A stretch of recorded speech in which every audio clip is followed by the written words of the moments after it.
Hindi na yun pinansin ni Hazel. Nakatitig siya sa pagkain. Maya-maya ay tumayo at sumilip sa bintana.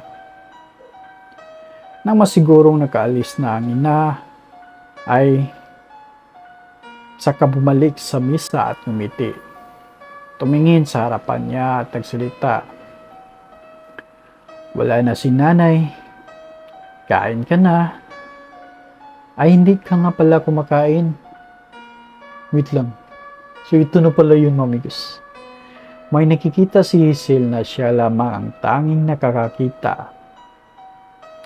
Kung ano man ang sinasabi ng kanyang kaharap ay siya lang din ang nakakaalam. Tinatawag niya itong Anna. So, si Anna ang iyang friend, Mami Gus, na dili makita. Nanginginig.